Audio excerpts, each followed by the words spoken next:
Okay, good afternoon, everyone. Sorry if we are a few minutes late.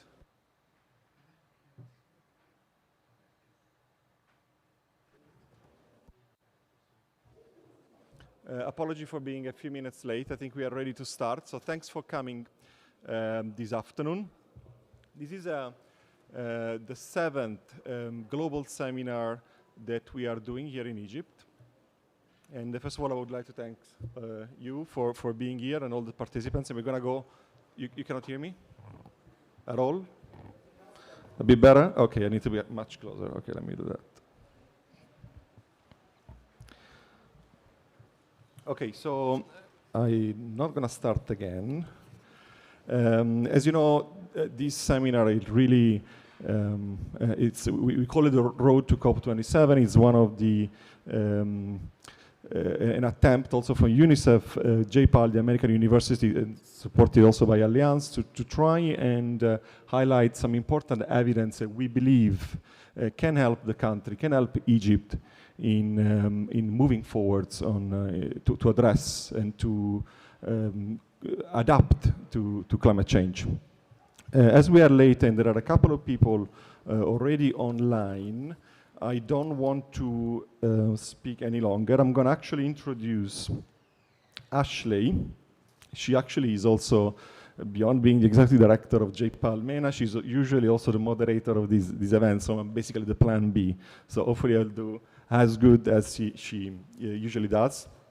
So Alison Fay, she leads the JPAL hosted here at the American University. She has been leading the growth of this office.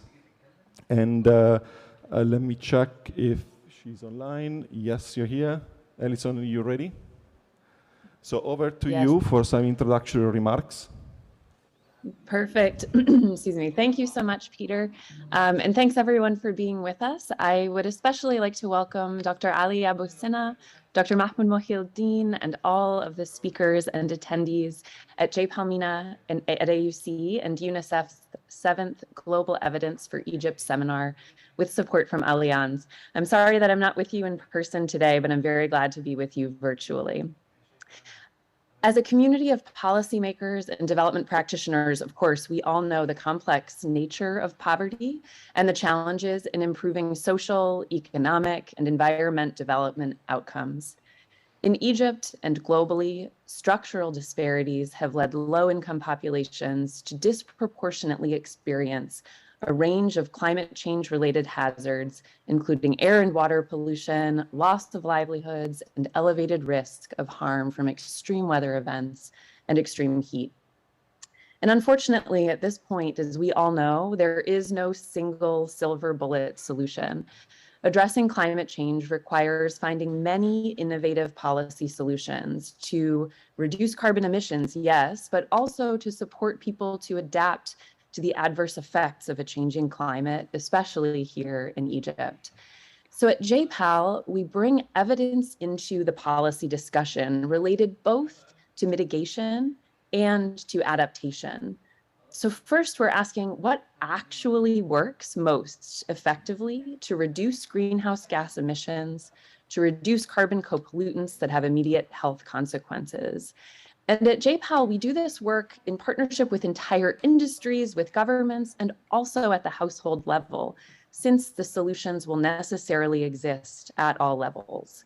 So for example, JPAL's work evaluating emissions reduction strategies in India, and in particular, helping to set up and evaluate an emissions trading scheme in Gujarat, is a reflection of where rigorous evidence and research is addressing some of the drivers of climate change at a systems level. And today's seminar will draw on some lessons from existing research related to mitigation. But second, of course, adaptation to a changing climate is critical for Egypt, critical globally. And again, this begs the question, what actually works to build resilient and sustainable communities, families, and individuals, especially for those who are the most at risk and the most vulnerable to the effects of changing climate? With over 1,000 rigorous impact evaluations from Egypt and more than 90 countries on these very questions, The good news is that there's actually a lot we already know about improving sustainable livelihoods, about supporting early childhood development, preventive health, housing, and many other really critical topics that need to be a part of adaptation discussions and policy solutions. And many of those have actually been the focus of our previous Global Evidence for Egypt seminars. So at JPAL, of course, we know that our partners in ministries and in NGOs have a really critical responsibility to understand the underlying issues and to design and implement effective programs that tackle those challenges. And so at the Global Evidence for Egypt seminar series, this joint effort by JPAL MENA at AUC and UNICEF Egypt with support from Allianz, we are aiming to support the Egyptian government and NGO sector by sharing evidence-informed insights and ideas that can help strengthen the effectiveness of policy solutions. So the seminar that you'll hear today is first structured around what are those most pressing climate priorities the Egyptian government is facing, and what's being done now to address them. And then second, what do we as JPAL know about this issue, and how can the insights and the evidence-based ideas that we have be useful in helping to design ever more effective programs and policies? And partnering closely with government to use evidence in the decision-making process, as we do under the Egypt Impact Lab, as we hope that we can do in the climate change space, is a really major focus of our work. So I'm really glad to welcome you all here today to this dialogue, to bring these two pieces together between the policy priorities in Egypt and the insights that we've gained from the global evidence base. So I'll take one more moment to give you some brief background about JPAL. We are the Abdul Latif Jameel Poverty Action Lab. JPAL MENA is based at AUC. And our mission is to reduce poverty by ensuring that policy is informed by rigorous evidence. And this seminar series is a really important part of our efforts to disseminate those lessons.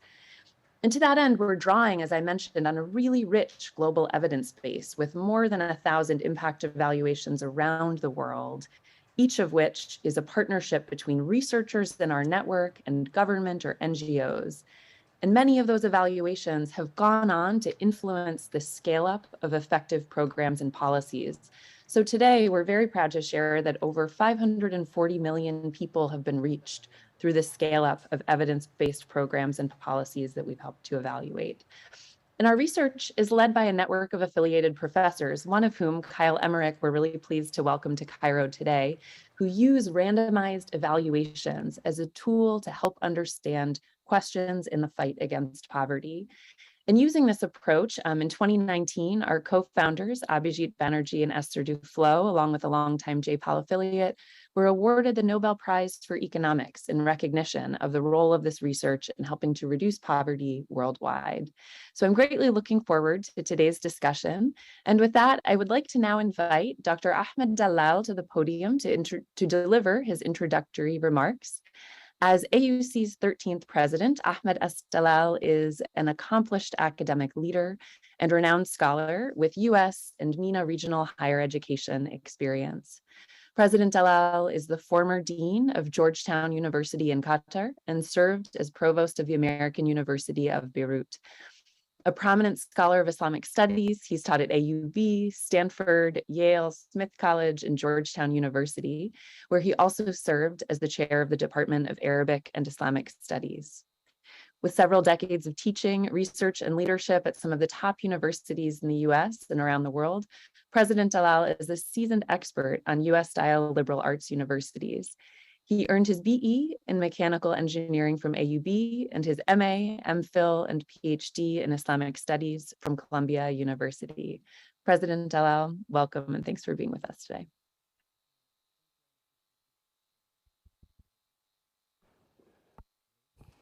Yes, thank you, Alison, for these kind words. We miss you here with us, but I hope you're having a very productive time at MIT. Good afternoon. Dr. Mahmoud Muhyiddin, UN Climate Change High-Level Champion for Egypt, who is joining us virtually. Dr. Ali Abu Sinna, CEO of the Egyptian Environmental Affairs Agency, Ministry of Environment.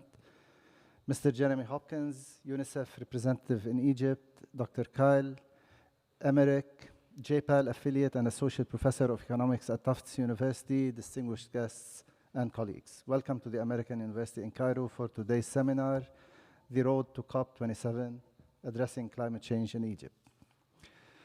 Today, we will have a crucial conversation about Egypt's climate priorities and the relevant, rigorous global evidence as presented by Dr. Emmerich, ultimately suggesting how we can incorporate evidence-based solutions in tackling climate change to ensure that climate financing and resources are effectively allocated in the Egyptian and regional context. The effects of climate change and environmental degradation are fast becoming more severe and their consequences more palpable around the world. Egypt is affected by the adverse impacts of climate change with high vulnerability to water scarcity, droughts, and rising sea levels. Addressing climate change challenges and increasing mitigation and adaptation efforts is therefore essential to ensure Egypt's sustainable development and to achieve the Sustainable Development Goals, a key priority for the government of Egypt. For more than 100 years, the American University in Cairo has been a leading hub for practical and impactful research and projects that respond to the daily challenges of the nation and the region. Climate action is a key priority in our strategic vision. Over the years, AUC has significantly funded and supported dozens of research projects, initiatives, and activities related to addressing the impacts of climate change. In fact, we started doing some of this work when no one was talking about climate change. We have integrated, and I actually discovered this in the course of the last few weeks as we drilled down and mobilized our efforts. I actually realized that we have gems in this university. In addition, of course, to the new research that's being done, there is already quite a bit of research that was done for several decades back. We have integrated sustainability into our curriculum, research, and service. AUC offers a top-ranking master's program in sustainable development, focusing on green technologies, entrepreneurship, sustainable cities, and communities.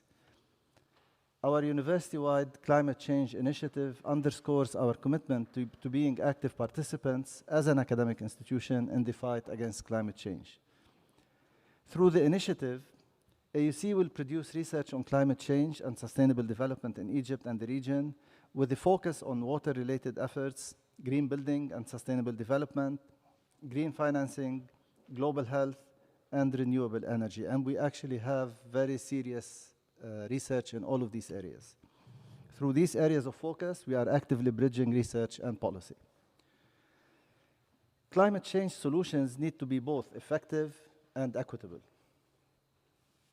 COP27, hosted in Egypt in November, is a pivotal moment for the international community and an important milestone for climate action in Egypt and the region. The world has finally agreed on the content of the Paris Agreement, and now the focus is on the implementation progress across the climate agenda, as I'm sure Dr. Muhyiddin will, as he's been telling us, and I'm sure he will tell us some more today. With this new focus, policymakers need to prioritize evidence-informed decision-making and invest in further evidence generation to determine what approaches involving both mitigation and adaptation strategies are most effective in real-world settings. So before I conclude, I want to emphasize the importance of partnerships with national institutions, international organizations, and collective action, as climate change is not an issue that single body or institution can tackle. It is our collective responsibility, and we can only amplify our impact if we collaborate, and today's seminar is an example of such collaboration and multi-stakeholder engagement. I sincerely look forward to the results of your discussions that will arise from a very timely seminar topic and conversation. So thank you so much for being with us today, and thank you so much to our panelists. I would now like to introduce our next guest speaker, Mr. Jeremy Hopkins, the UNICEF representative in Egypt. Mr. Hopkins has worked in child protection, youth engagement, and behavior change communications in Somalia, Burundi, South Sudan, and now in Egypt. Really impressive, amazing work, and it actually all converges on today's topic. So, Mr. Hopkins, the floor is yours.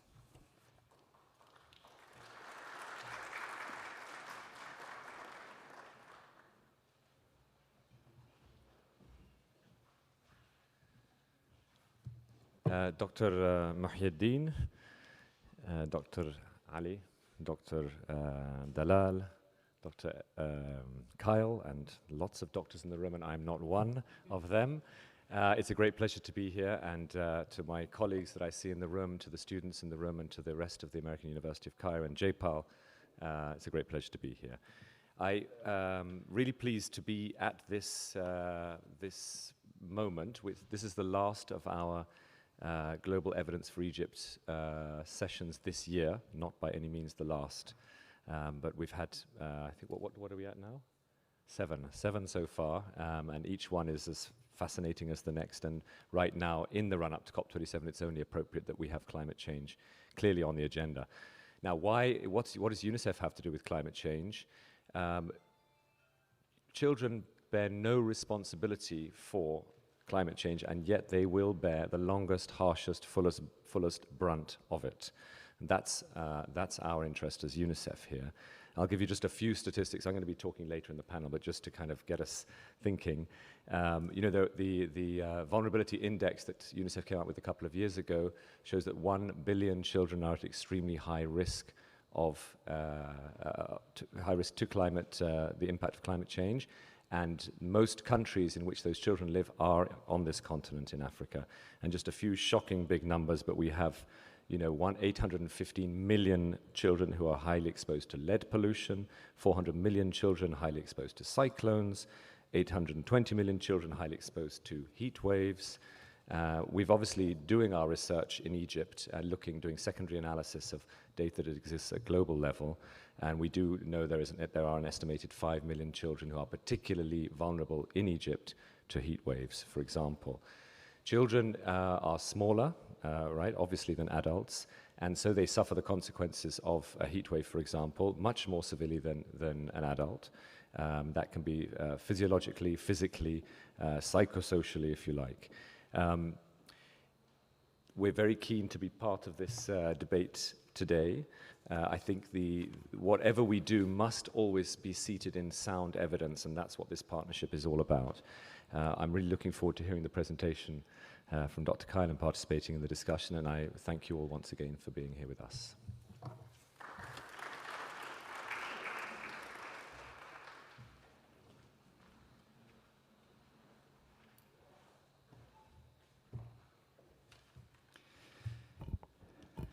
Our next speaker is Dr. Mahmoud Muhyiddin, the UN Climate Change High-Level Champion for Egypt. Dr. Muhyiddin is an economist with more than 30 years of experience in international finance and development. He has been the United Nations Special Envoy on financing the 2030 Sustainable Development Agenda since February 2020. And he was Minister of Investment of Egypt from 2004 to 2010. Dr. Muhyiddin has kindly spoken at AUC, but on many, many other forums, and he has been truly a champion of the climate change agenda, reminding us over and over again that now that we agree on the theory, it's time to deliver. So, Dr. Muhyiddin, it's great to have you with us again, and please, the forum is yours. Good morning, good afternoon, Excellencies, our great professors, scientists, and experts in the room, ladies and gentlemen. It's a great pleasure to be with you all today. Many thanks, Dr. Dalal, for the kind and generous invitation and introduction. It's always a pleasure to be part of the great work led by the American University in Cairo and its leading experts and professors, and the engagements as well of the students in many of your activities, including this one.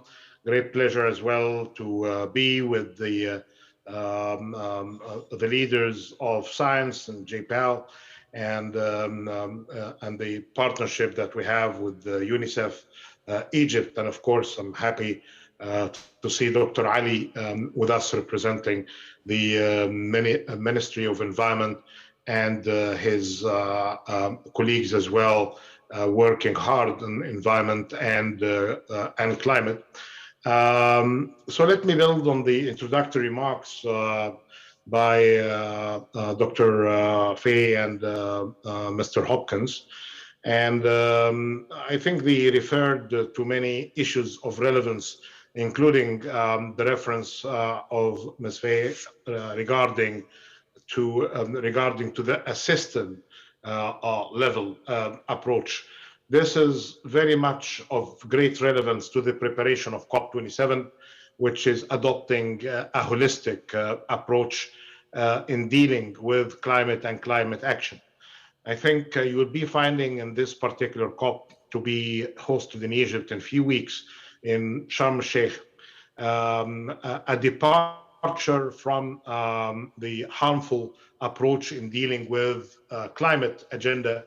And that approach was very much a kind of a reductionist approach in which some aspects of climate action, some focus on dimensions of Paris Agreement and leaving the rest of the other dimensions without adequate attention in research, in supporting the work by evidence, and definitely without adequate finance. So we are all today victims of a reductionist approach that considered sustainability only to be climate action, and climate action to be only summarized in a very reductionist way, again, into mitigation and carbon reduction. I'm not undermining the importance of dealing with emissions. Actually, if we are doing a better job in emissions, we wouldn't have been even discussing climate action today and climate priorities or dealing with the science of climate and its implications. We are where we are because of the accumulation of harmful emissions of different kinds, including CO2, methane, and others that have been harming the climate and the environment. But dealing with the problem is not going to be just by reducing emissions, which is critically important, which is critically a priority. But at the same time, we need to put adequate investments and finance and get the science to help us in adaptation with the disaster that we are facing because of the accumulation of harmful emissions. We need to deal as well with the loss and damage that have been affecting many countries, many villages, and affecting lives and livelihood as we speak in many parts of the world, including in Asia, like in Pakistan, or many countries in Africa.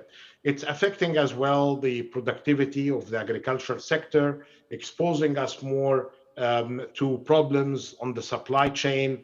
So variety of shocks that have been exposing the lives of ordinary people and the livelihood and the economic activities.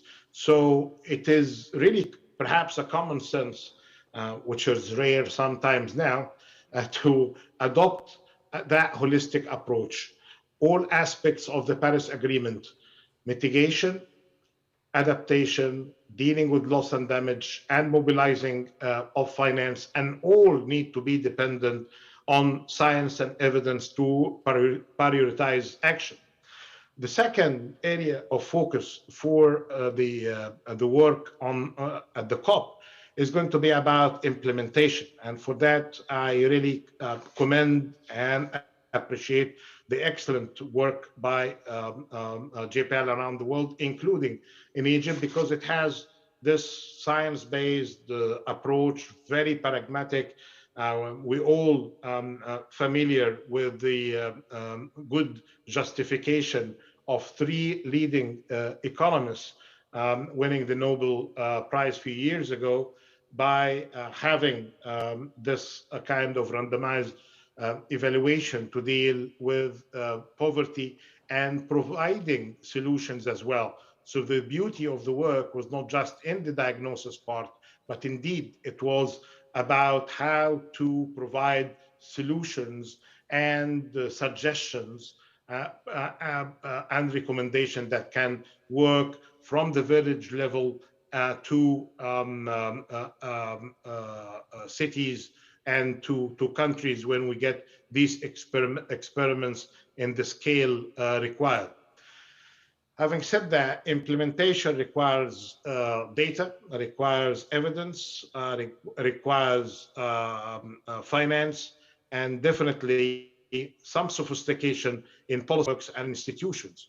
And this is basically the experience of the success and failure in delivering the Millennium Development Goals before 2015. And definitely, it is the recommendation of those who worked hard in the MDGs for the SDGs to be successful.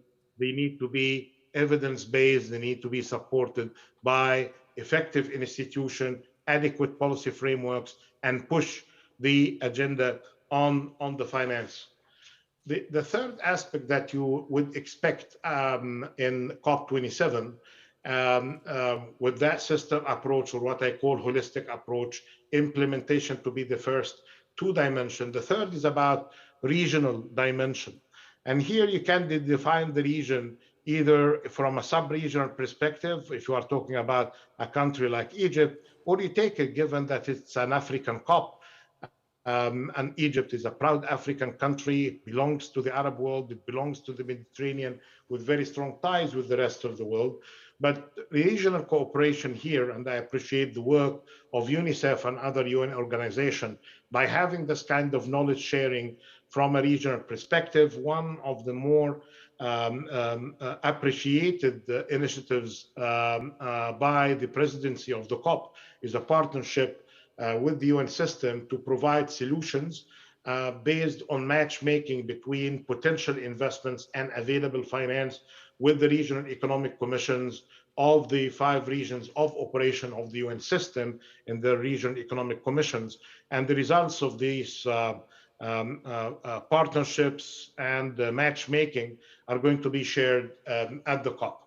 A fourth aspect, which is the one that I'm happy with the most, and I hope that JPAL will have a look at this unique experiment that Egypt, under the auspices of the President of the Republic, President Sisi, and partnerships with many ministries, including Ministry of Communication, Information Technology, Ministry of Environment, Planning, Local Development, have took matters related to climate action to a very localized level by having a nationwide competition to pick the green and the smartest of the projects from the 27 governors of Egypt. We selected 6 lanes of activities, mega projects or large projects, medium size, micro enterprises linked to Haya Karima or decent life, women-led projects, startups, and local community development projects. We will avail the outcomes of this experiment to our scientists and experts and economists working at the AUC and other universities. Of course, JPAL being always thirsty and interested in data, will be happy to share the outcomes of this exercise. It's not about who is winning, but it's basically about the process and the inclusiveness of this agenda. And I'm happy to mention that the Prime Minister of Egypt decided that this exercise is going to be repeated every year. So you would have a kind of a panel data as well for your studies and your assessment of the work going forward. The final part, you would expect, especially me, talking about finance more, but I'll be brief this time. It's the final, but most critical. Without it, nothing will happen. And again, going back to the common sense, and as reflected by our great poet, the prince of the poets, Amir al-Shu'ara, Ahmad Shawqi, when he reminded everybody almost 100 years ago or so, that بالعلم والمال يبني الناس ملكهم. So it's by science, by knowledge and finance, people can build their nations, their civilizations. So without finance, all of what I said above is going to be ending in frustration, because you will be having the solutions, you will be having the approaches, but without finance, we need really to think widely and broadly. Why we cannot really do that? Because basically finance either is not allocated adequately, is not prioritized properly, or there isn't sufficient attention to that. And in that front, I'm not just talking about the famous $100 billion that we have since Copenhagen that has never been delivered in full, by the way. And even if it is delivered in full, it's only 3% of the climate action gap. So we need really to think more broadly, and I'm encouraging a group of specialists and scientists hosted actually at the AUC to think with us on what we can really be doing better in this area of work. How can we mobilize public and private finance better? How can we get public finance to leverage more the private sector? What could be the best solutions, especially with the impact of debt in societies and countries where we are very much at the peak of the fourth wave of debt globally? How can we use debt reduction mechanisms, including debt swaps, and get these debt swaps linked to investments in climate and nature? How can we build carbon credit markets to be more suitable for the needs of local communities, and especially in adaptation areas related to agriculture, farming, and food system? How can we put the investments based on ESG, environment, social, and governance, and minimizing greenwashing and green exclusion, because there had been a great deal of confusion in the markets because of lack of standards? How can we get the budgets of the state and the budgets of municipalities fully aligned with the rest of the finance tracks? So I need you to think again, thanks to what Ms. Alison Faye started us with, a system approach. It will not really be solved in individualistic or siloed approaches. It's cross-cutting. It needs that kind of a whole of the system approach in order to deal with climate. It's very much complex. It's very much impacting lives and livelihoods. Science is supporting what we know today of the harmful impact, but science, again, is providing to us the solutions, either in the implementation, in improving our institutions, in guiding our policy frameworks, or providing the technical treatment of the most dangerous threat to our planet and the people. Science is providing the evidence of the problem, but science, again, is providing the approaches going forward in dealing with that. And with this science-based approach, I'm happy to say that the agenda for the COP, as perhaps Dr. Ali can confirm, has in its agenda the priorities. Science will be cross-cutting across all of the thematic areas, be them in mitigation, adaptation, agriculture, industry, decarbonization. But there is a science day, and there is a solutions day in the COP. And actually, I'm expecting, even in the 2 days for the leaders, that science and evidence-based approaches in dealing with this ultimate crisis that we are facing globally is going to be highlighted. So this is an opportunity through the academic network, and you are represented, Dr. Dalal, with your team, with the academic network that have been created 6 months ago or so to support the work of the academic community and to enhance its contribution.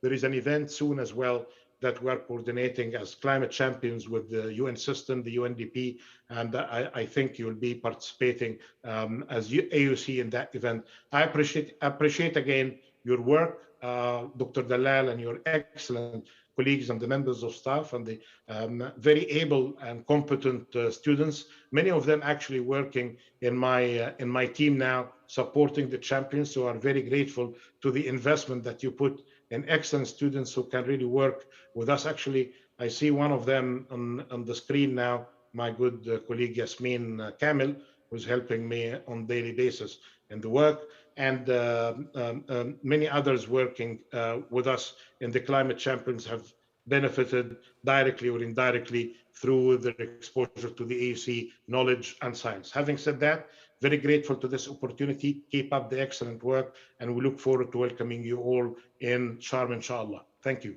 Over to you.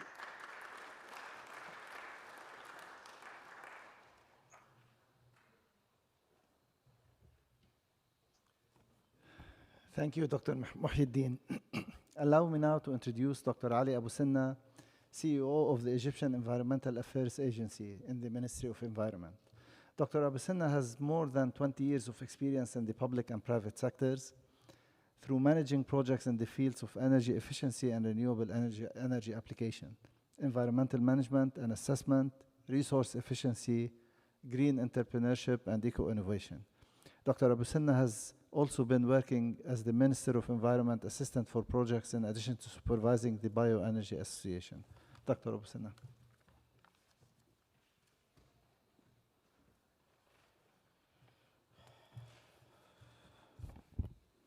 Thank you very much for the invitation, and I'm very happy to be with you today. And first, I would like to convey the best regards from Her Excellency Dr. Yasmin Fouad, and his best wishes for you for a very successful event.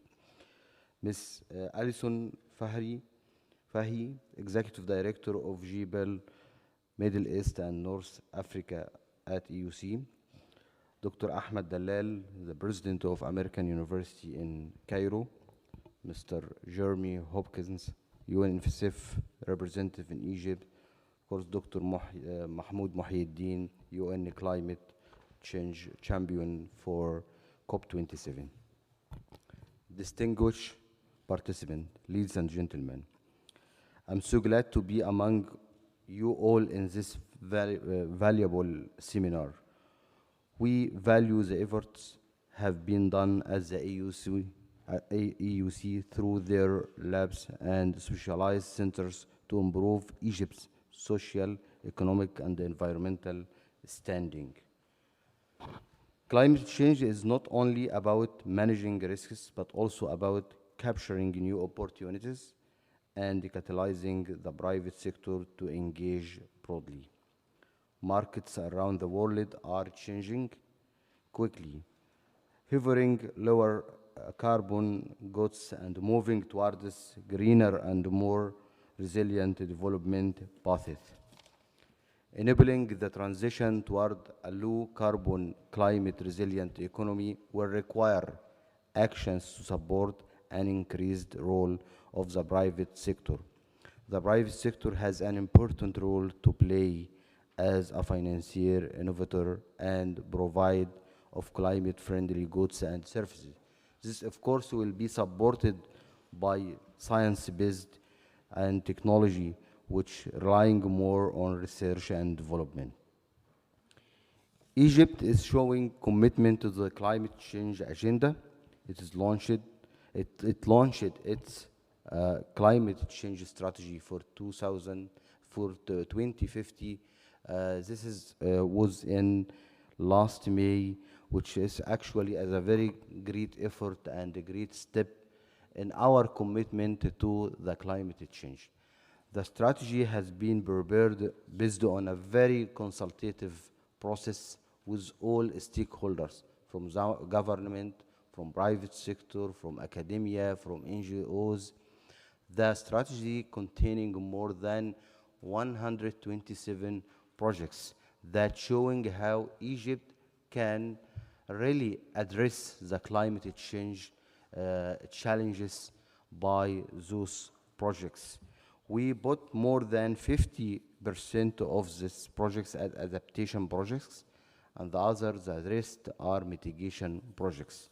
So through this strategy, we are showing our high commitment as the Egyptian government to solve the problem of the climate change, although Egypt only contributing 0.6% of the all global emission.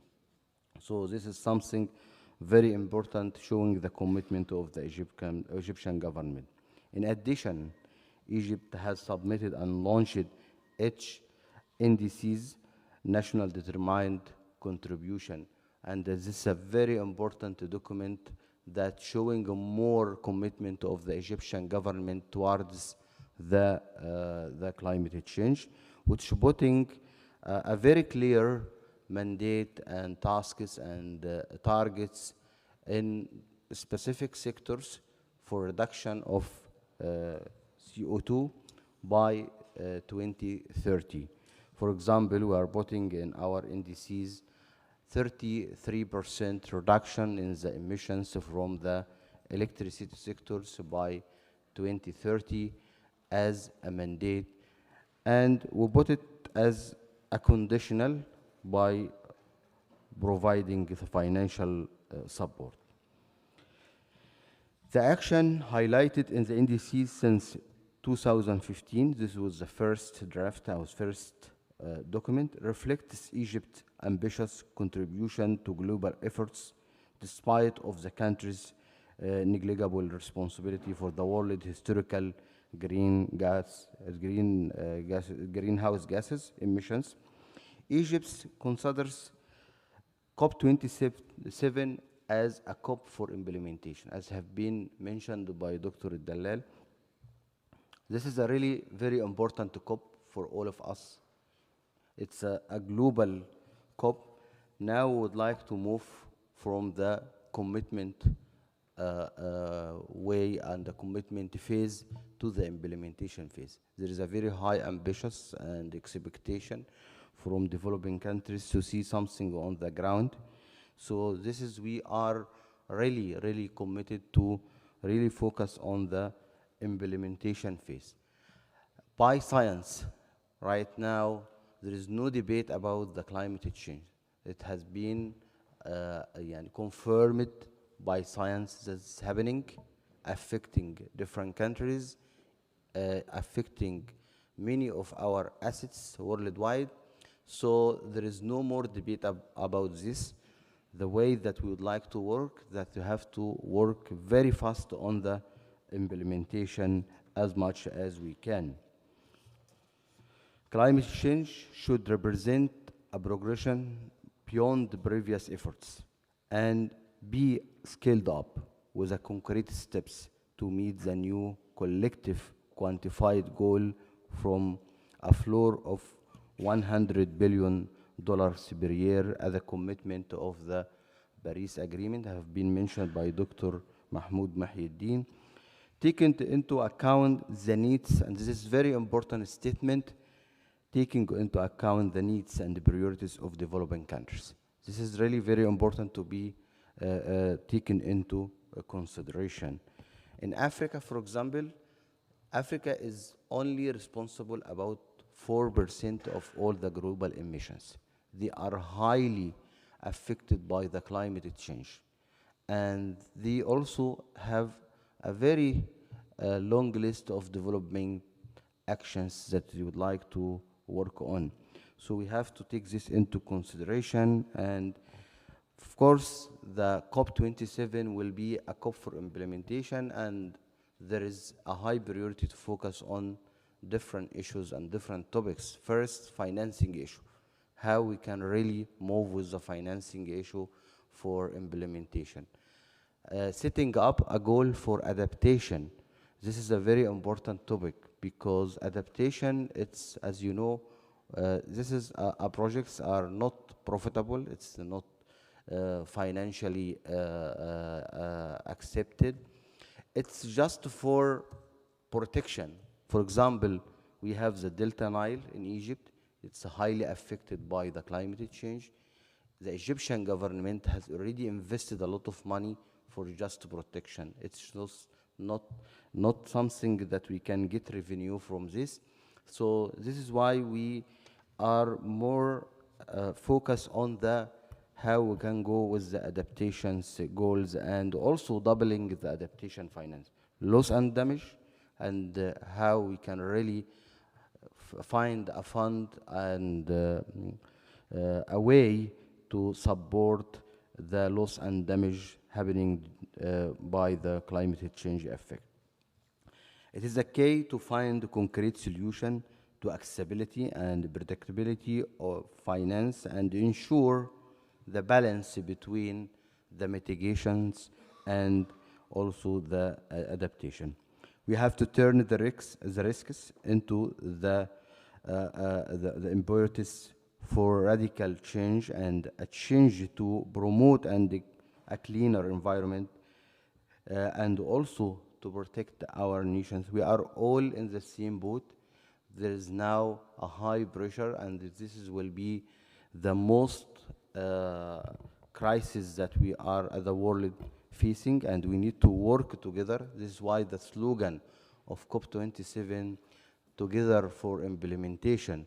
So this is something that Egypt is taking over. We have to be an unbiased hosting country. We have to bring all the voices together and open this clear and discussion to find a way for really going forward to combat the climate change impact. So I would like again to thank you very much for this invitation, and we are very happy to be part of this seminar. Thank you very much.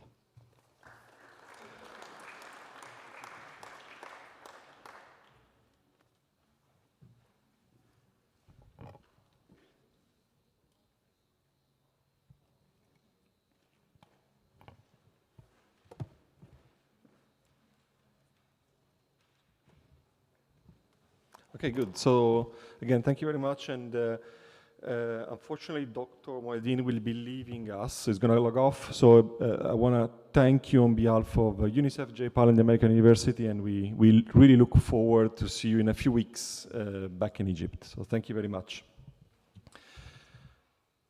So what is this seminar about? It's really what we're going to hear now. It's really about the evidence, really about the studies that that tell us what works and what doesn't work. Now, the next 20 minutes, and we are a bit, maybe 15 minutes late. We're going to try to catch up because we really want questions from you as well. We want to ask some questions to the panelists as well. So the next session, it's about 20 minutes presentation by Dr. Kyle Emmerich. Kyle. He's Associate Professor of Economics at Tufts University. He focuses on development economics with a particular emphasis on agriculture sector. He has worked on risk-reducing technology on decision of poor farmers in rural India, efficiency of informal seed exchange between Indian farmers, and also on water conservation in Bangladesh. His studies rely on field experiments and observational data, and he has a PhD in agriculture and resource economics from University of California, Berkeley. You have 20 minutes, and looking forward to hear from you.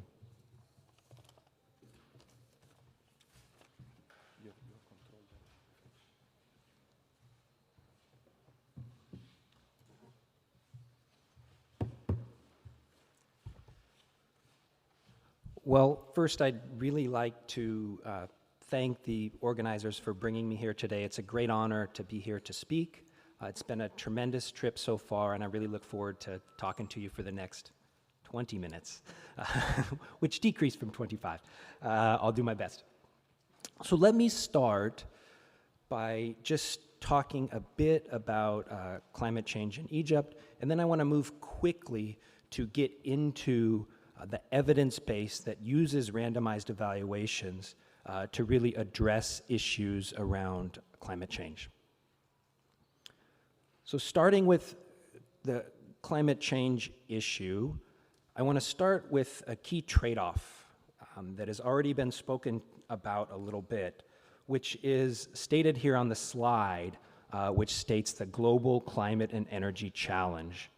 And the trade-off that we face is how can we ensure access to energy that is affordable and reliable, but do so without compromising the environment, okay? And so this is the key trade-off that we face, and randomized evaluations have some things to say about this trade-off, and that's what I want to speak with you about today. But first, let's talk a little bit about the Egyptian context. And Egypt, as we know, is certainly very vulnerable to climate change. And this slide gives you 3 indicators that I think are pretty striking. The first is stronger documented warming, where over the past 30 years, so that's just 3 decades, the average annual temperature increase has been Average annual temperature has increased by 0.53 degrees per decade. And 0.53 degrees per decade may sound small. However, think about crops which suffer under warm temperatures, and then multiply that 0.53 by 7, 8, 9, 10 decades down the road. That turns into a much larger number. Okay? And that's why we're here to discuss these issues around mitigation and adaptation. Second, desertification is a big issue in Egypt, really striking numbers on 3.6 acres per hour being affected by this, and then land arability is also another really, really important issue.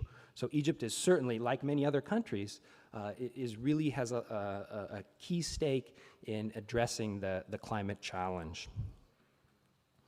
Now, greenhouse gas emissions certainly drive the climate-related challenges that Egypt faces, and many other countries for that matter.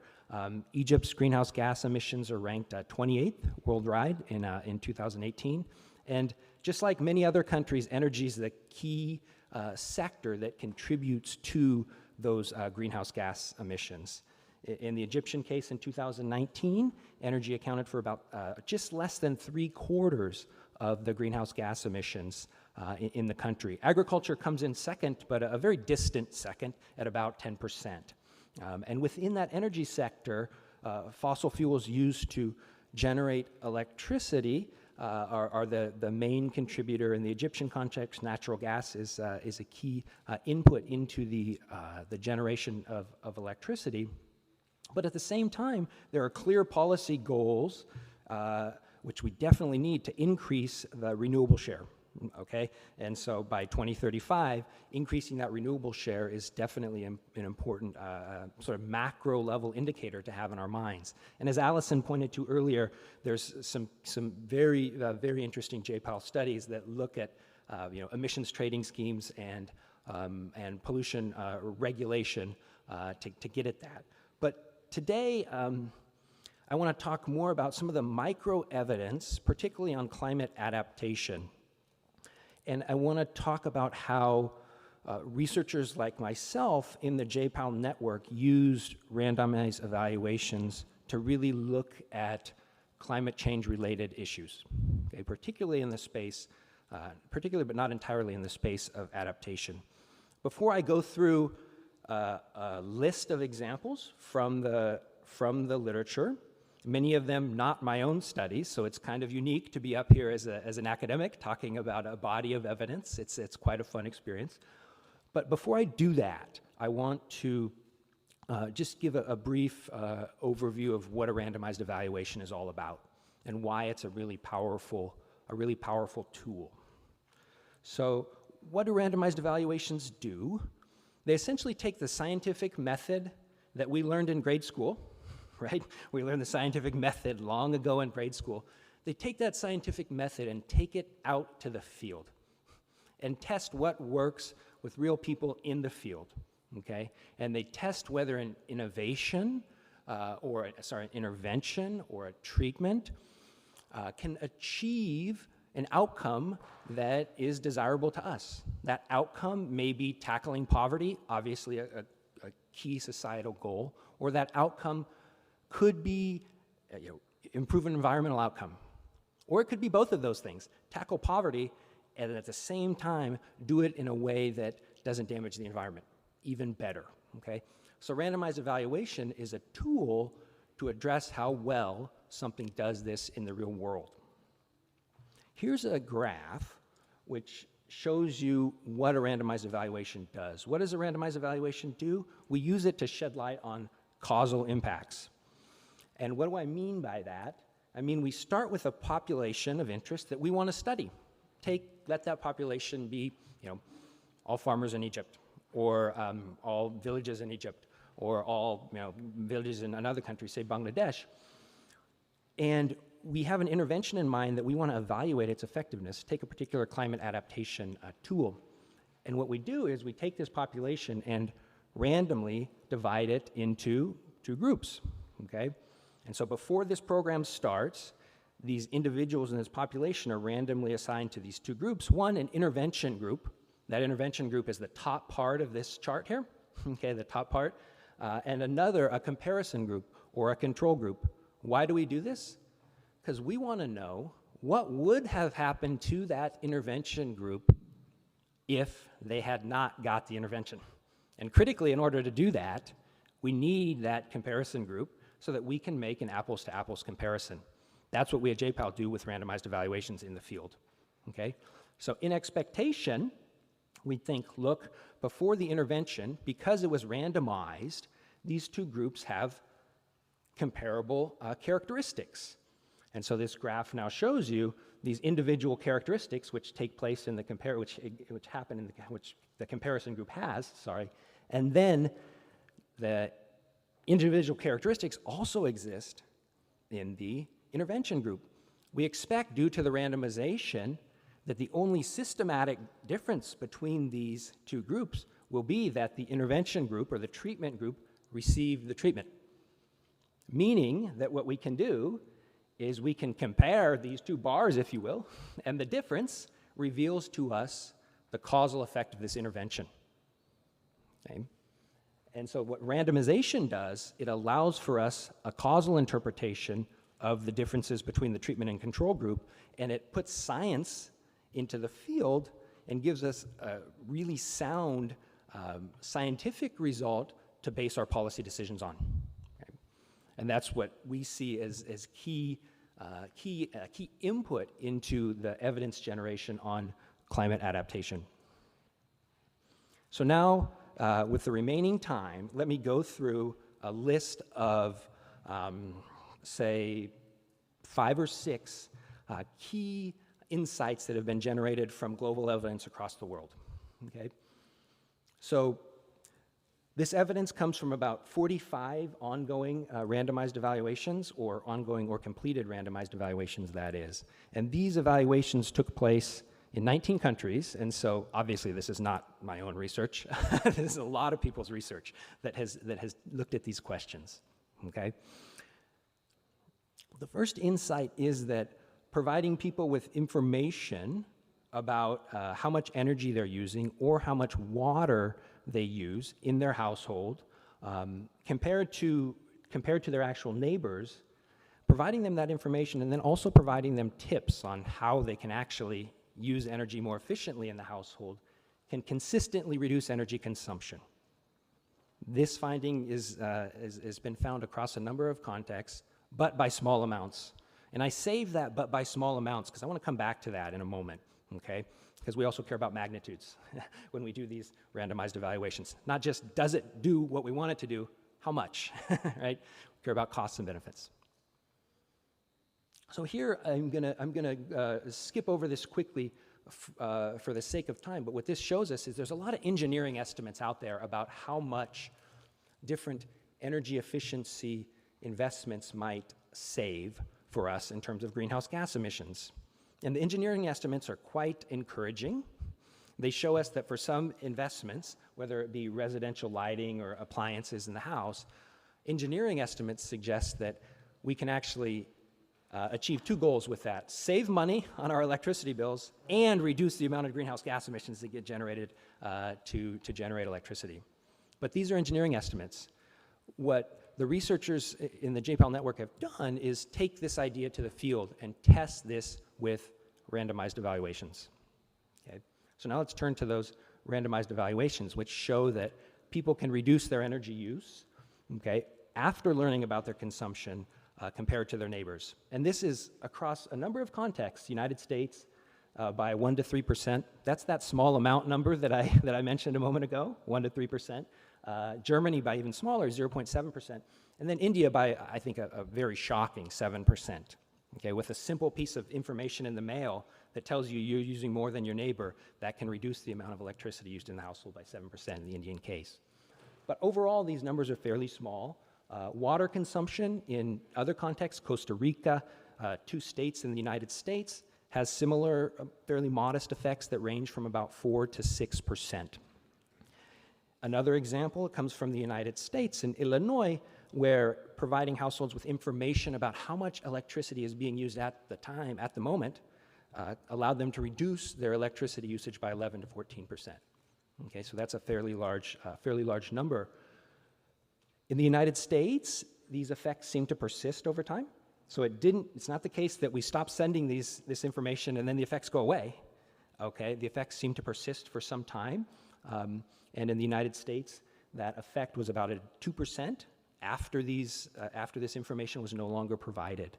And then lastly, these home energy reports, or as they're called, they may be more effective in places that have higher usage overall, which is quite intuitive, because if you're providing somebody information about how much electricity they're using, if you're telling them that they're using a lot, presumably it's easier for them to respond to that information and use less, okay?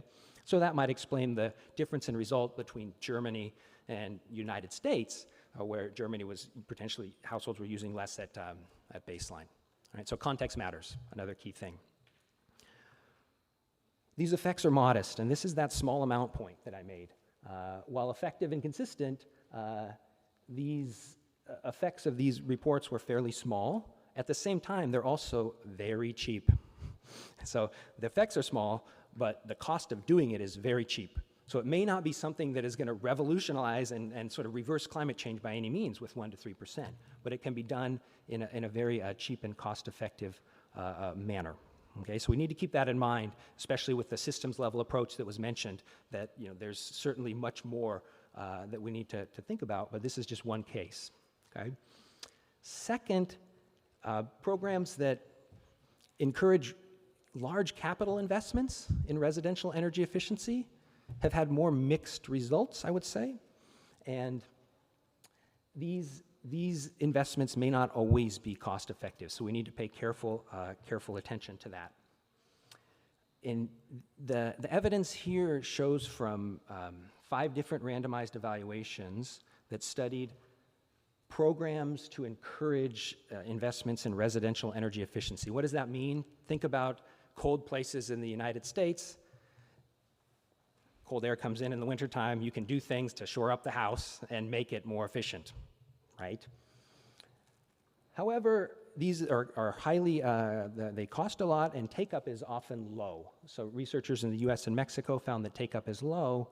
In Michigan, in the United States, researchers found that the upfront costs from weatherizing homes were so large that they were about twice the actual energy savings from doing this, and the model projected savings, the engineering estimates, were over 3 times what we saw in the field. What might explain this?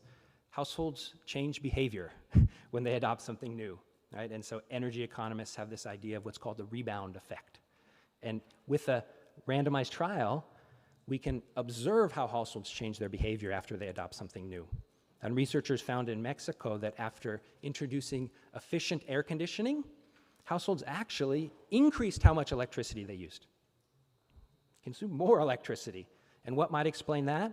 Energy economists call this the rebound effect, but intuitively, if you have an old inefficient air conditioner and you get a new fancy one that's nice and quiet, what do? Flip it on, right? Turn it on more.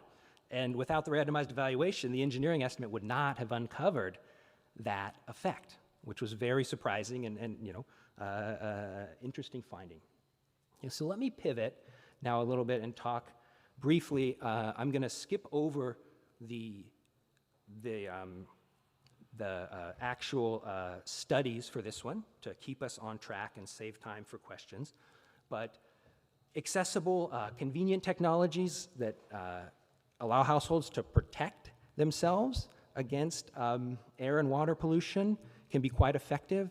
And I'll just briefly say there's a lot of evidence from randomized evaluations across many countries on water purifying and using chlorine as a water purifying tool. And when it's introduced in the right way and households understand how to use it, it can clean their water and also improve child health, okay, because households are now consuming clean water rather than dirty water. Okay, so that's the 30-second explanation of this key insight. Okay, so I now talk briefly about financial products for the agricultural sector. I myself am an agriculture economist, so now I'm moving more to my sort of comfort zone and talking about agriculture, a sector that is near and dear to my heart, okay? And so in agriculture, we find that tailoring financial products to a particular agricultural context can increase adoption of these productive technologies among farmers, okay? So this may seem obvious, but let me show you a couple examples where when we think about climate adaptation, there may be financial products that help farmers adapt to climate change, but these products really need to be tailored to the nature of agricultural production, and particularly the seasonality of agricultural production, precisely because you plant at one time, then you harvest at another, you only get income after you harvest, and so the financial product needs to be well geared to that type of production cycle. And researchers in Kenya found that loans, when they were offered at the time of the harvest, actually encourage farmers to sell, okay, their grain when prices were highest. What's the reasoning there? What was the reasoning there? Well, farmers need cash at the time of harvest. They need it critically, okay, for their consumption needs. A loan that just comes, 6 months before harvest isn't that useful to them, but a loan that comes right at the time of harvest allows them to say, look, let me take my bags of grain, put them in storage, let me sell them after the price goes up. I'll use this loan to meet my immediate consumption needs, and I'm better off, okay? So that's the real intuition about what was going on in this particular study, okay? In Zambia and Mali, there's been additional evidence of how really allowing farmers to now pay back a loan when they have money makes the loan more effective. So the product that is meant to achieve an outcome really needs to be geared to agriculture, and I think that's no different for climate change. Okay, 2 more. So fifth, water conservation, which I think is a key issue in many countries. Egypt, certainly the case, okay? And promoting water conservation technology can be a key climate adaptation, and it can increase resilience among vulnerable communities. So the evidence here shows that technologies that are effective, can be effective for water management and conservation. These can help potentially cope with climate impacts. Some work in Bangladesh, we found that a simple technology to use less water in a randomized evaluation was highly effective at reducing the amount of groundwater that gets pumped to irrigate rice. But we found that that only happened in about 20% of the country, where the farmers actually pay per drop of water that they use. And the reasoning there? Well, if a farmer pays for the water that gets pumped, then they actually benefit, in terms of profit, from reduced water. And so institutionally, the technology seems great and has great estimates in the lab, but really it works well in the field in a certain context, okay? And the incentives needed to be in place and needed to be aligned in order for the technology to work. Similarly, in Niger, some colleagues have found that rainwater harvesting, where these demi-lunes, where you essentially dig a big hole and collect rainwater, perhaps not as relevant in an environment where it doesn't rain quite as much.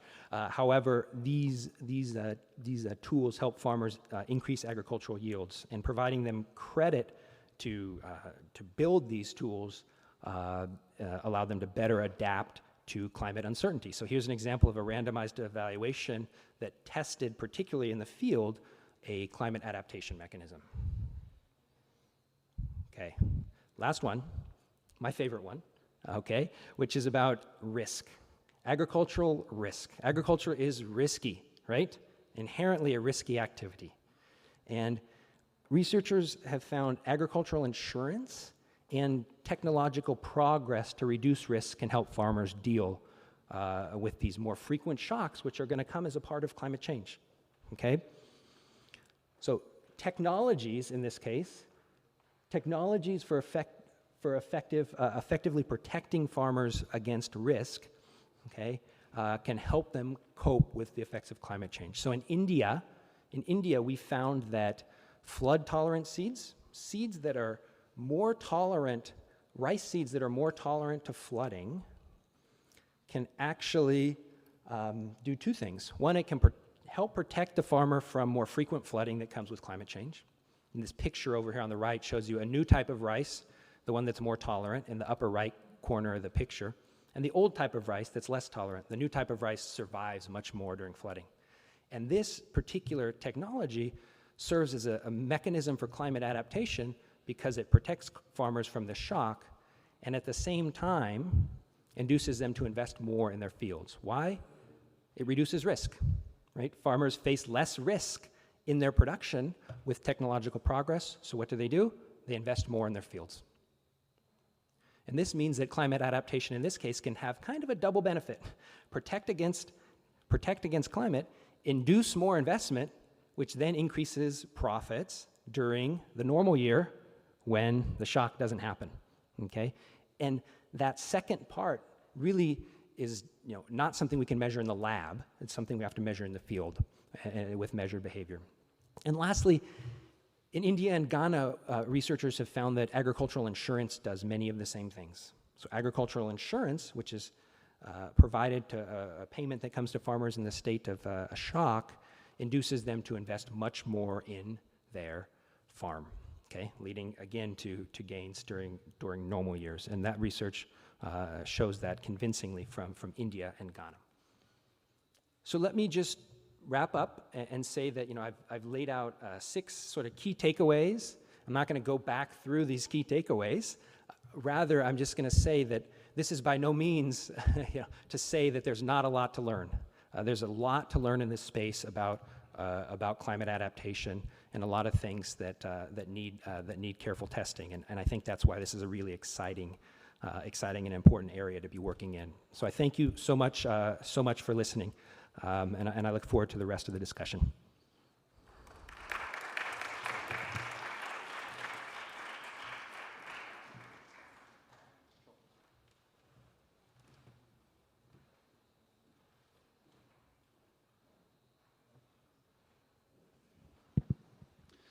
Thanks, Kyle.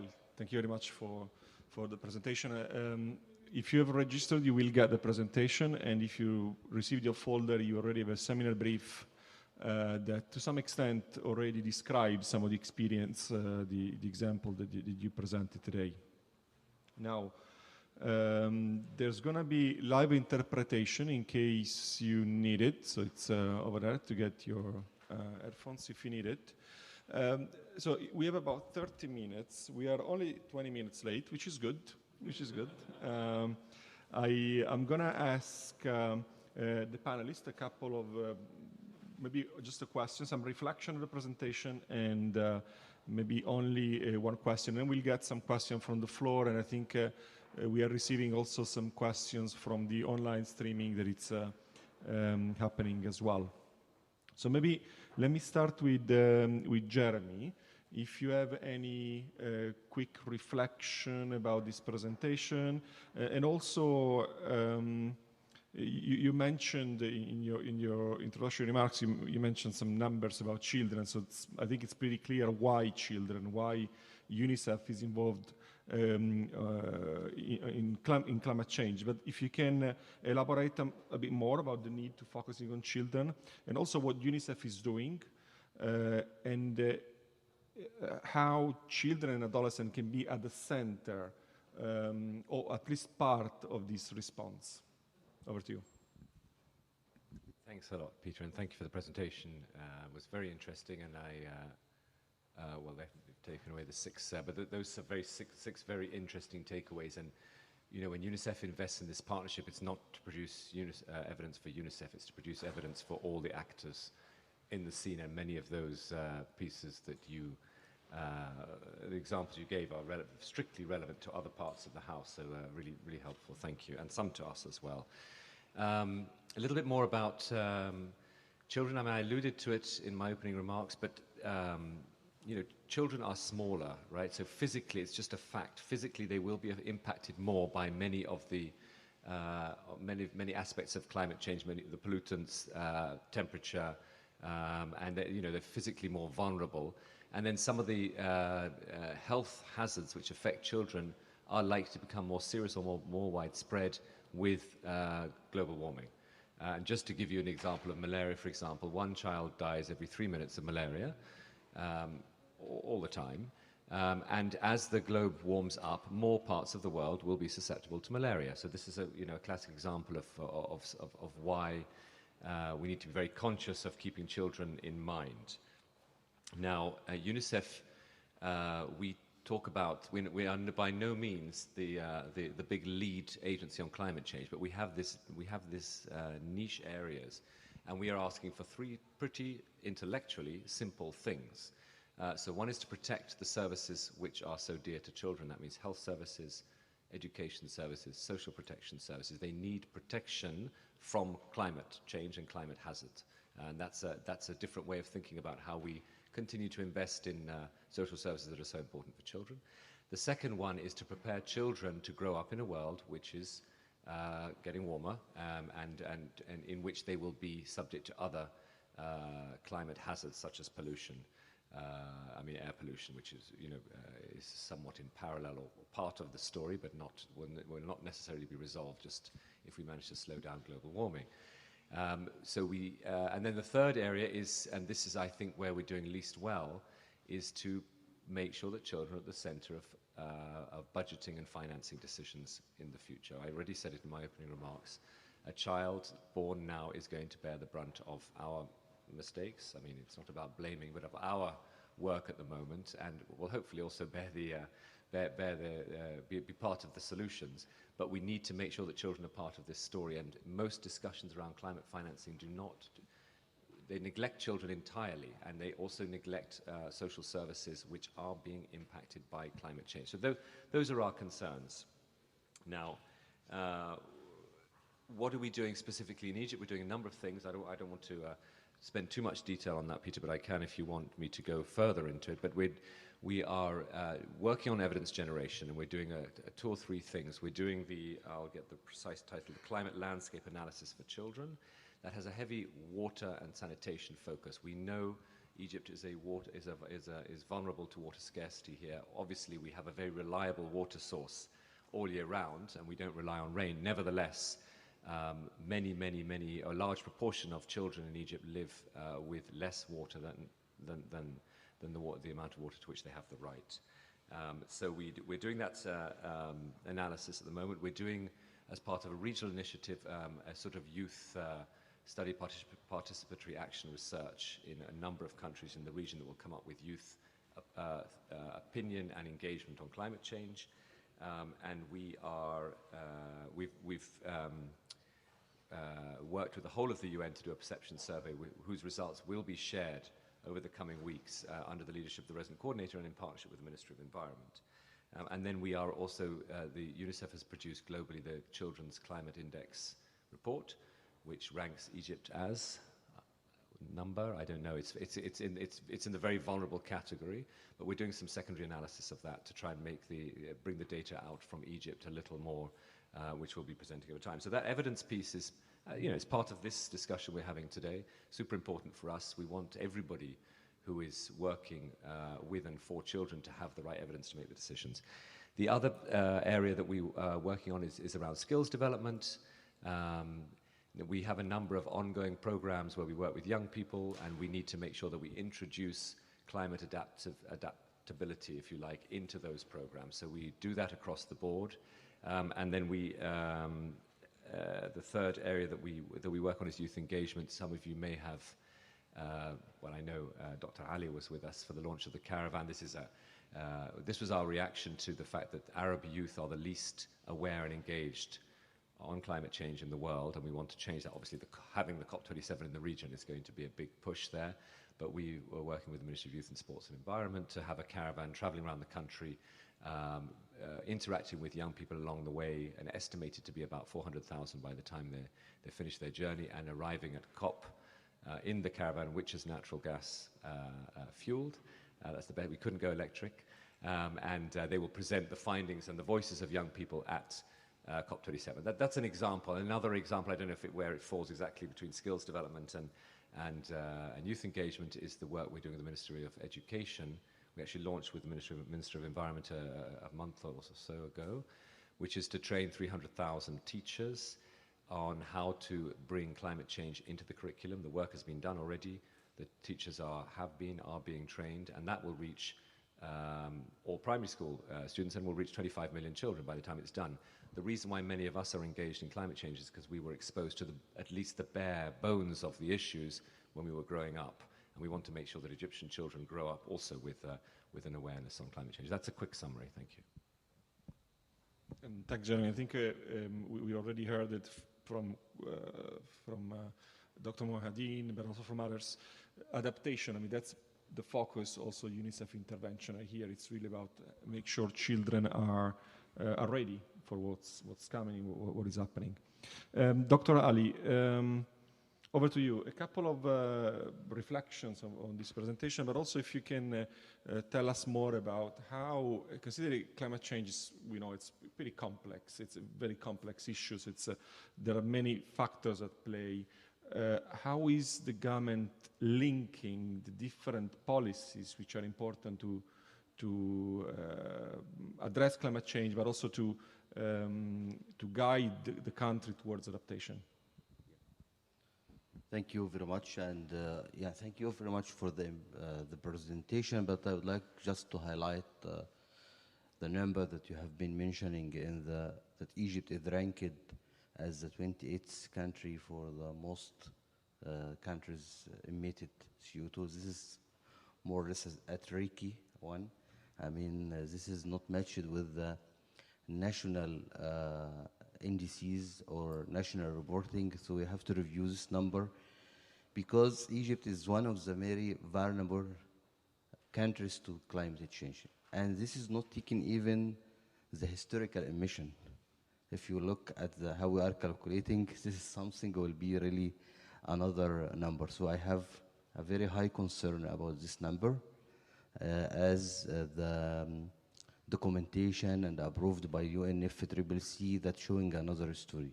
So Egypt is considered as in another way, as I mentioned, that Africa is 4% of the whole emissions. Egypt is 0.6 of the whole emissions. We are affected strongly by climate change. I have been mentioning, for example, for the Delta area. It is one of the very affected deltas worldwide. We spent more than 200 billion Egyptian pounds just for adapting. So just I ask you to review this number very carefully. And the other issue I would like to mention that, yes,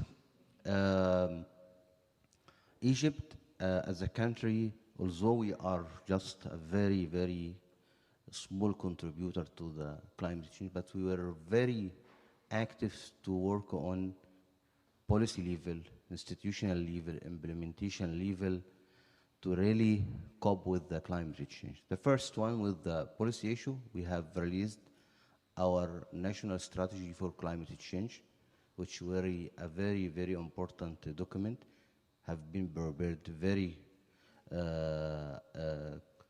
constructive and collectively, and also with a lot of discussion with the different stakeholders, including NGOs. So we came out of this strategy for 2050 with more than 127 projects I have been mentioned, and we extracted from them 26 projects as a very high priority, and we ranked them to 6 programs. One for energy transition, one for desalination of water by solar energy, one for find a way for agriculture sector to adapt to the climate change, a huge program to, because we're affected, and if the Egyptians that are attending with us, you know, last year, our mango crop was very affected by climate change. We lost a very huge part of this due to the climate change and the raising of the temperature. So it means that we have a very clear vision for 2050. We have high priorities. We put them actually in more concept papers. So now we are speaking in a very constructive way with international financing schemes and bilateral agreements that to find a way for finance. And this is the issue will be discussed in the COP27. There is a severe impact on the developing countries. Most of the countries here have been mentioned, Mali, Zambia. Are really looking for adaptation even more than mitigation, because they would like to live, they would like to continue, they would like to grow. So by grow, you have to develop and take the same opportunity for development, and this of course will increase the requirement.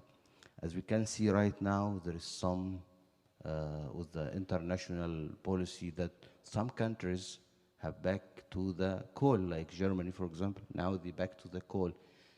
UK, they started to go for the rock oils again. So there's some debates that we have to take, and the developing countries in this arena have to find also their way. They are looking for the commitment of the Paris Agreement with $100 billion, was never come to the right places. This is a very important. As I mentioned, we would like to work on a global adaptation framework.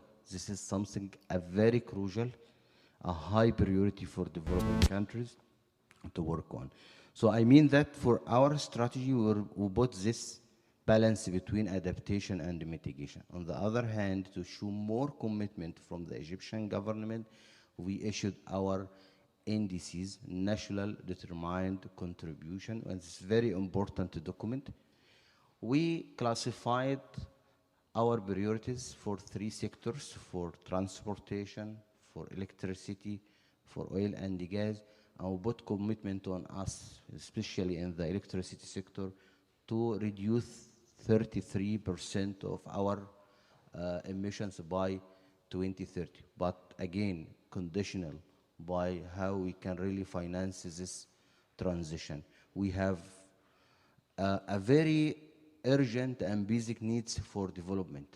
And this is the way that the voice of all developing countries. You have a very high priorities to grow and increase, to face the scarcity of water, scarcity of energy, scarcity of food.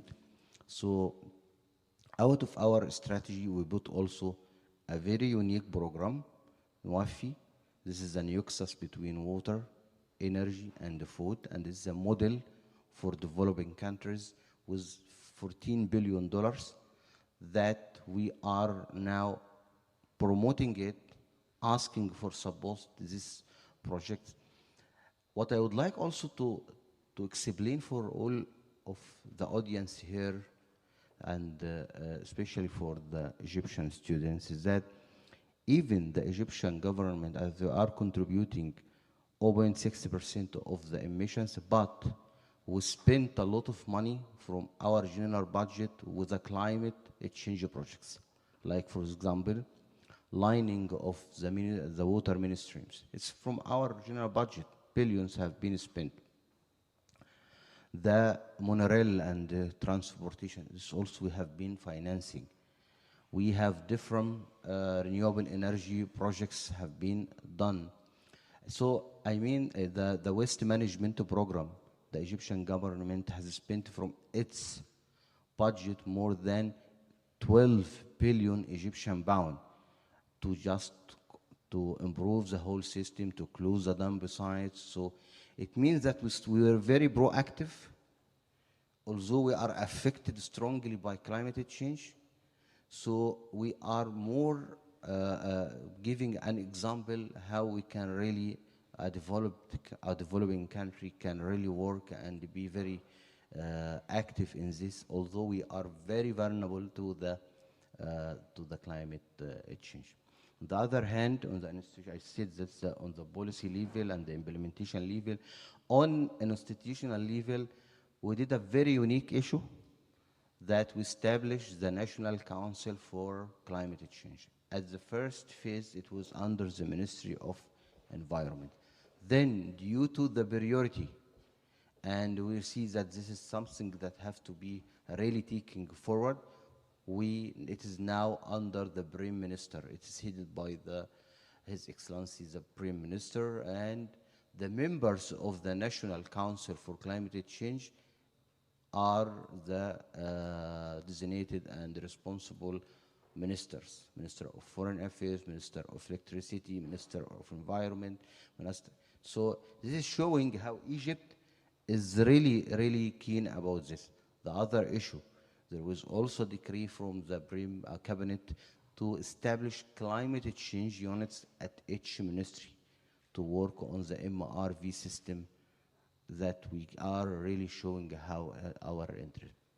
So this is something that I would like just to show how Egypt is dealing with the climate change as a priority, as we are really, really very affected by this, and giving example for developing countries, but also our hosting for COP27, we called it a COP for implementation.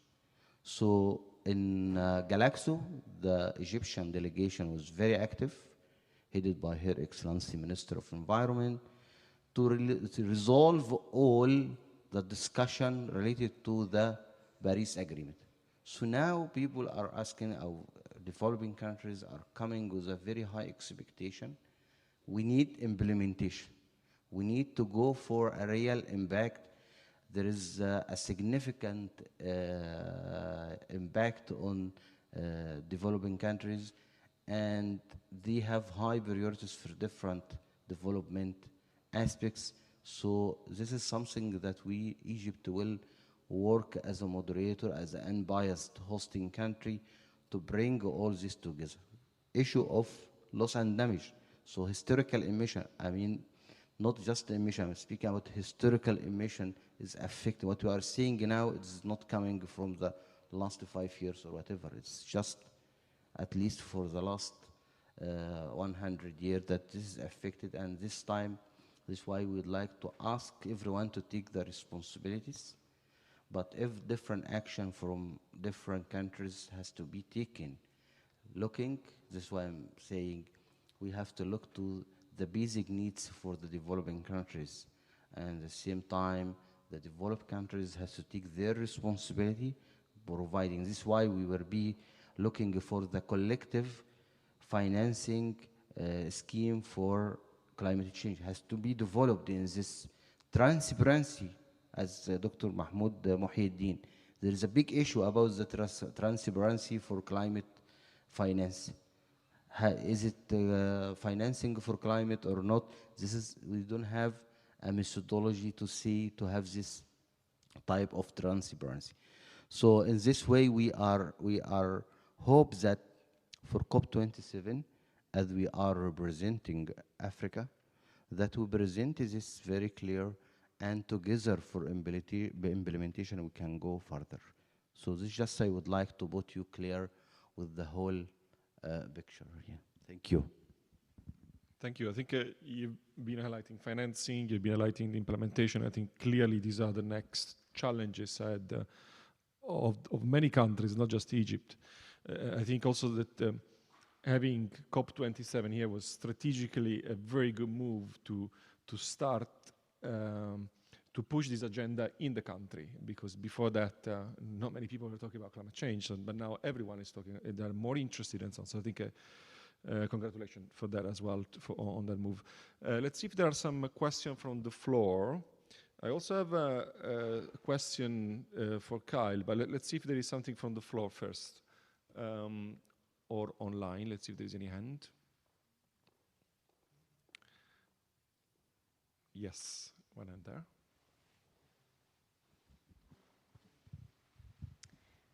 Hi, I'm Luz.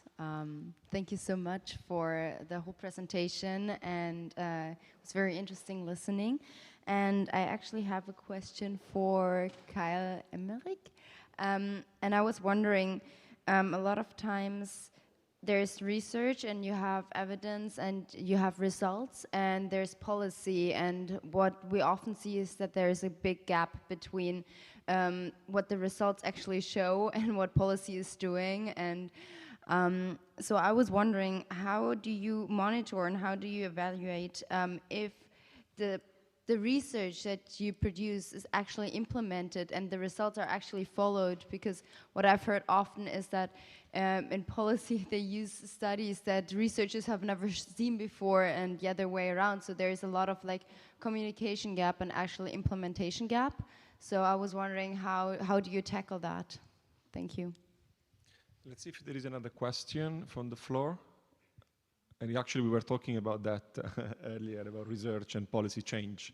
So no questions. So maybe, Kyle, if you want to answer the question, and let me also throw this other topic that we were talking before about migration and adaptation. So we were talking about people moving from areas in a country to adapt to climate change and moving towards cities and urban centers. I think you worked in Bangladesh. Can you tell us a bit more? Can you tell us, just for us as Egypt, is this something that we probably can expect to see in the next few years? Let's see if you have any reflection on that. Outstanding. Thanks so much for the questions. On this issue about communication between researchers and policymakers and policy change, one of the wonderful things about being part of the JPAL network is that JPAL has a network of policy managers and people who sit in country and are full-time employees who support exactly the stuff that you mentioned, which is engagement and engage with people, policymakers, with the idea that rather than research just being done and ignored, sometimes it may lead to change, sometimes it may not, but there needs to be people sitting in country who are really engaged, and that engagement has to be strong. And so, there's policy managers, senior policy managers at all the JPAL offices. Here they sit right here at UC. Many of them are here in this room, and they do this work. In India, they sit in Delhi. And there's a core set of employees who really, this is their job and take it very seriously. Otherwise, I totally agree. This type of interaction doesn't happen enough. So that's a fabulous question, and I applaud the work that all the policy managers do. Second, on this issue of migration and adaptation, there's a lot of research out there showing that after bad climate events, what do people do? They migrate. And so you look at places where after bad weather events, where there was bad weather for a number of years, people migrate to cities. And that's part of the adaptation discussion, I think. It's not the only one, because there's certainly some attributes of living in a city that people who want to live in rural places don't want to experience. So we need to think of adaptation as migration part of the discussion, alongside other forms of adaptation, and totally agree that adaptation is critical. And this idea of COP for implementation fits very nicely, I think, with all of the different interventions that we can think about for adaptation. Thank you. I think there is another question there, right? And then here. Thanks. If you can introduce yourself and be very succinct in your question.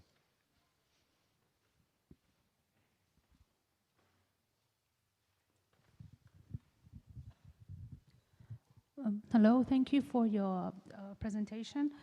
My name is Dr. Maha Mustafa, and I'm a Senior Economic Advisor to MENA Health Policy Forum. In fact, I have two questions. The first question is, according to the Human Development Report of 2022, it has been lowered for twice in a row now since it started. So obviously, the human being is in very bad mess. My question is, given all this research that you're presenting, which is of course very great, but I don't think that there's anything new or much added. Most of this has been said before. Decades and decades and decades I have been reading, I've been watching documentaries about plastic, about so many things about the environment. My question is, and according to the report, it has stated that 1 out of 8 suffer from mental problems, 6 out of 7 feel insecure, and 1 out of 5 are depressed. So it's really bad and worrying. Why, despite this era we're witnessing, the global countries have never reached this amount of richness, technology, yet in very bad shape. So my question is, why did we reach there, or did such events happen despite all of this information? And the second question, if you're going to answer with a yes or no, is the world reaching Sustainable Development Goals in 2030? Very simple questions, I guess. But let me take another question, and then we'll see how we can address that question. Here.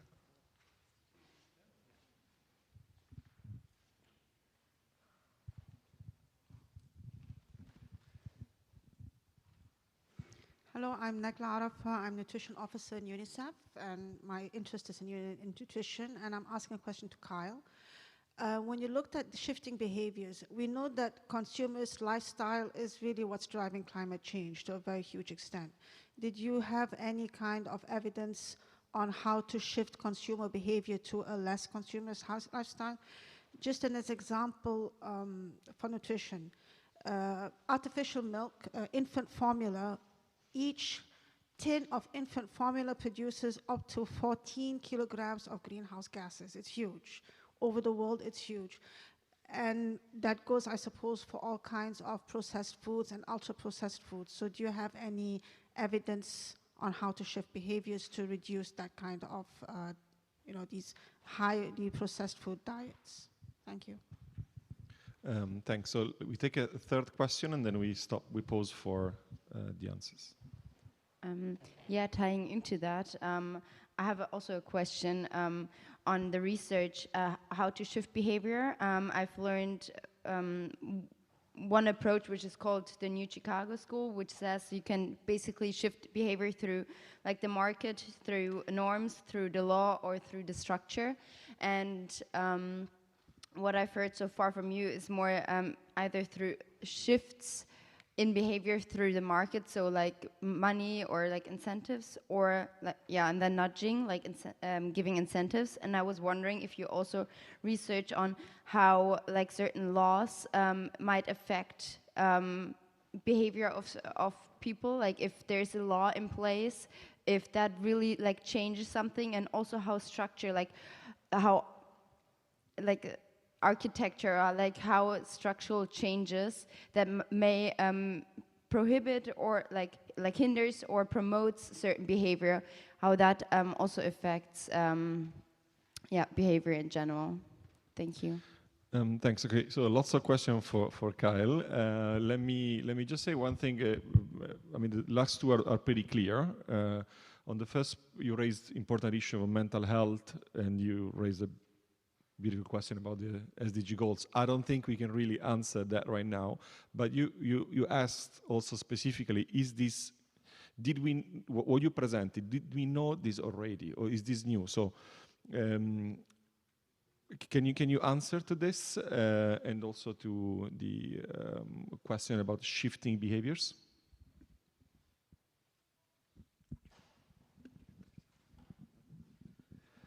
Sure. I think that the way that we approach this is that there's certain things that we definitely sort of big motivating facts that we know have been going on for a long time, and those are well known.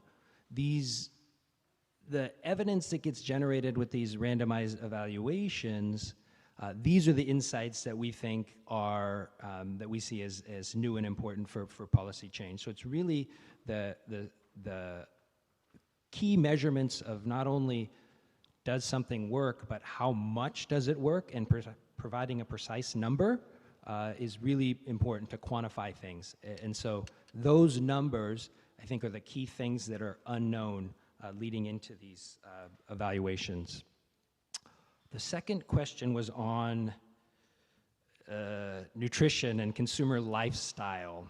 And me being a guy who's studied smallholder farmers all over the world, I don't have a great answer, I think, in terms of interventions that change people's norms and consumption habits. It's not easy to do because people have very entrenched consumption habits. But I mean, I'm thinking of things like labeling, consumer labeling. There's a lot of consumer labeling going on. Randomized evaluations on consumer labeling and whether, green labeling or something like that really fundamentally changes behavior and how much. I am not terribly sure of the sort of extent of the literature there, but I would argue that it's certainly a question that could be addressed, and there could be a study designed to do that. Now, the third question was about large sort of structural change and big policy change, and I do agree that the stuff that I presented was, for sort of more micro scale behavioral change, and you use the word nudges. Some of those could be thought of as nudges. Large scale institutional changes. I think there are examples of randomized evaluations that target those. Allison mentioned one with the introduction of emissions trading in India. I would argue that's a very large-scale policy change that changes things sort of more upstream. And that study looked at how emissions trading changes emissions. So that's the one example that comes immediately to mind, and the one that Allison mentioned earlier about studies that are a bit larger in scale. Dr. Ali, do you want to? Okay, thank you. I just would like to conclude this session that for COP27, that we are really hope that this will be a very successful, and as I mentioned, that will be for implementation. Just also would like to summarize that there is some priorities will be discussed during this COP. Among the discussion, there will be some thematic days will be during the COP.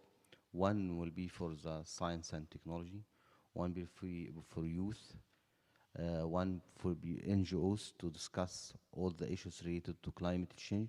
There will be also solution day that will open the way for science and technology and academia to discuss and to contribute to find solutions for the issue of climate change. Will be also, Egypt is preparing a list of initiatives that will be already will be initiated and announced during the COP27. For example, there will be initiative for decent life for Africa, that focusing more about the rural communities based on the experience that Egypt has did over the last years from our national budget also to improve the rural areas communities life. And this is also a model we would like to present it to the developing countries for Africa, that to be replicated based on our experience. And also I would like to emphasize that some important issues that will be discussed during this financing issue is a very crucial issue. We'll be taking part of this discussion. Egypt leading the process with other countries to find a way for collective financing scheme, finding a way for setting up a transparency methodology. There will be a task force, ministerial task force, every 2 years to review if this is achieved or not. The first 2 years will be Egypt and Sweden that will doing this review to ensure that this is achieved. Global, as I mentioned, global adaptation goal is a very high priority for developing countries. This is also would like to be discussed deeply during. As have been also mentioned, technology transfer, what does it mean?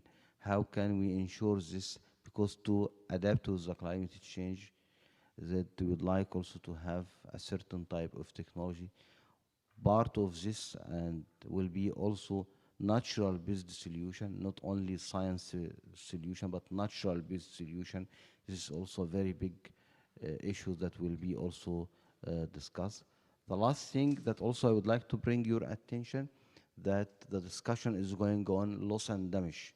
If I am having some, for example, of the small island will be disappeared in 10, 15 years.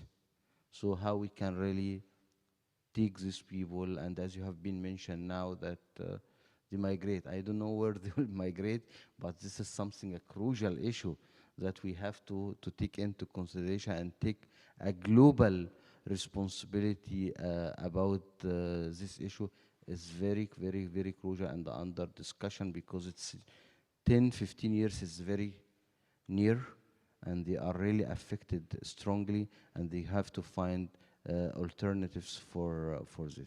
So I mean, I would like to say that we are hosting this as Egypt representing Africa, of course, but would like to come with a real implementation plan that really we can find all these ideas, all this discussion, all political policies and the strategies, would like to see it at the ground.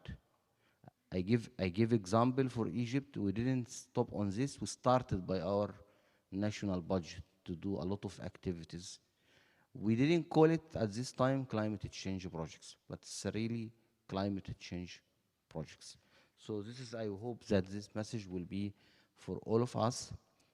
Would like to go together for implementation, would like to take into consideration the vulnerable communities, indigenous people, of course, children worldwide, that they are really, really affected by the climate change.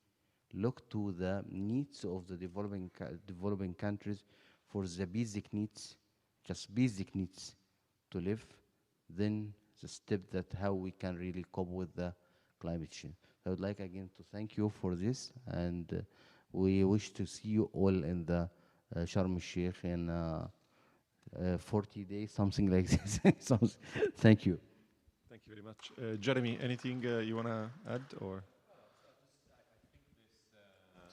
The discussion is a fascinating one. I think certainly for me it sparked off the need to get that kind of randomized evaluations for all sorts of tweaks that we need to be doing, because you know, the question that the colleague asked from the health, I'm not sure exactly the title, but yes, exactly. I thought it's a very good question. Is there anything new here? For me, there's plenty new here, but for me it sparked off how much more we need to know. If we're going to, you know, bring climate change into the school curriculum in a serious way, do we have global best practice? Do we know what works best, or do we just think we know what works, or know roughly what works? So I think that I'd like to, you know, to keep learning. I think we all need to keep, and it's within that spirit that I take today. And I thank you very much for the interesting questions and for the excellent presentation. Thank you.